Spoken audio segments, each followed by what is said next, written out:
trigger happy and I give less than a fuck. Love me or hate me, I'ma show enough, rip shit up. It's Mr. Nothing, nice on a mic stand. Mic in the left and the zest in my right hand. I took a puff, had enough now, hold up. If that was Indo, niggas getting rolled up.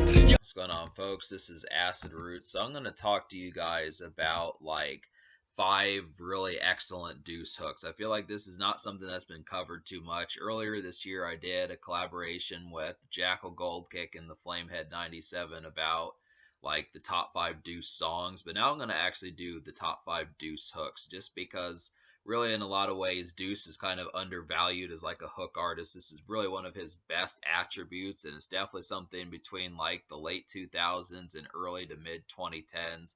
He had a series of outstanding hooks that every single time he's just a dynamite hook maker. I definitely feel like he's like Captain Hook, has that sort of stuff going about him real extreme well, so I'm going to just talk about that. So song number 1, these are not in any particular order, but the first song is Black Dahlia from Hollywood Undead off of their Swan Songs album. Now this, I really feel like this is a real dramatic kind of song. This has a real intense kind of vibe about it just in the verses of Hollywood Undead, but Deuce really kind of gives it like a ghostly and just overall kind of like angst and anguish kind of hook in there. It's pretty good, just the way he's like, sorry, yo. It's interesting the way he kind of goes with it. I mean, just the fact that this was their first project and Deuce was able to put out hooks like this really kind of showcases how he did that sort of thing. Second song out of this top 5 is Gravestone. Now this is another one. This is from Deuce's 9 Lives album, but he actually made this prior to making 9 Lives from 2012, but it is on there. This one has a real kind of like, I feel like Deuce has a more up-tempo kind of one on here. This is a real kind of ghostly. Deuce has a quicker hook on Gravestone, and I was impressed by how well it was put together, just because it's kind of like, I like how he says he wouldn't put a flower on your gravestone and that type stuff. So it's interesting that he kind of gets like some Tupac, kind of pour one out for the homies vibes, just kind of in an opposite sense where he's kind of not pleased that these folks are dying or doesn't really care that much.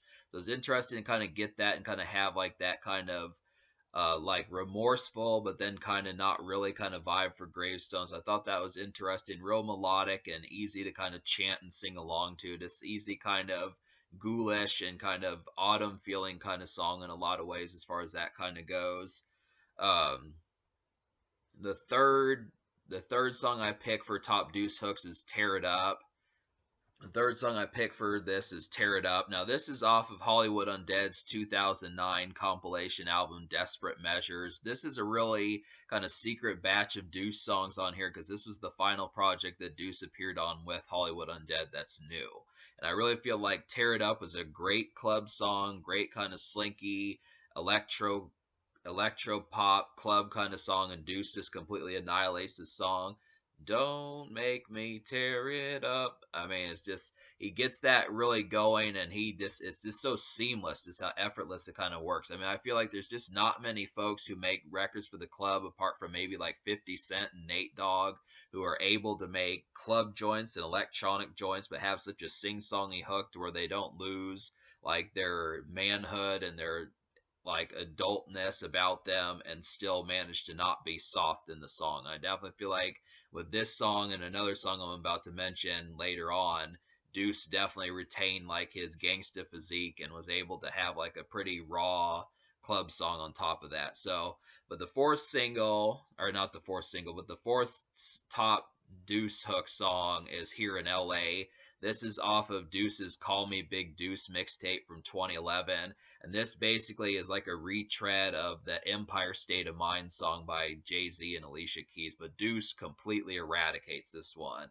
He took Alicia Keys' hook and just did it like so well. I mean, really, most of the time when you think of like mixtape retreads, like something Lil Wayne would do, or those type rappers that kind of just freestyle over them, you don't typically get like a new hook that's better than like the original, or at least can compete with it. But Deuce, because he is a hook master in a lot of ways, was completely able to like almost trump Alicia Keys, despite how well that song hit, because that's a song. Empire State of Mind is a song that hit #1 on the Billboard 100. So for a while there, it was the #1 song in the country. But Deuce just made it feel so effortless and just completely tore it apart. Like it's just he has like such a scene stealing. I mean, I'm glad that Truth is on the song also, but he just did it in such a scene stealing way that even though it's a free mixtape song, it feels like it's an actual album cut that you're paying money for. So that's pretty good there.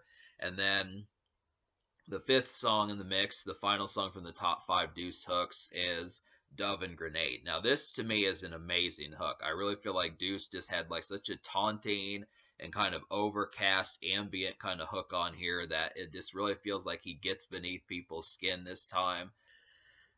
Yeah, Deuce is like, I'm the baddest of them all, and you're just mad, and it's so sad.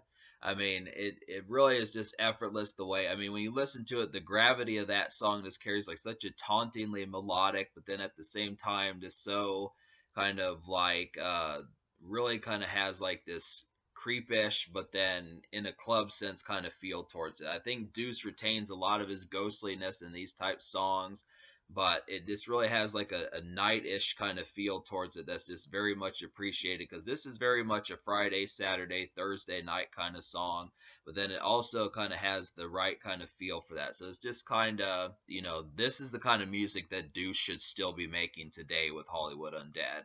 And this is kind of the concept. I mean, he's gone now, and Hollywood Undead have since kind of reached a different plateau or platform and have Danny, who does decent hooks, but I still feel like Deuce had a lot of bite. I definitely feel like he had a lot of bite in these, and this is an example. These were the two. Like, I feel like Dove and Grenade was a single. I don't remember entirely, but I think it was. This is the most recent song with Deuce on Hollywood Undead that is like the old rap rock days and that type stuff. And I feel like Dove and Grenade just had such a melodic hook, and the way it kind of went, it was just magical, just how quick it was and just how easily kind of club pace just makes you want to take a couple shots of like vodka, something like that.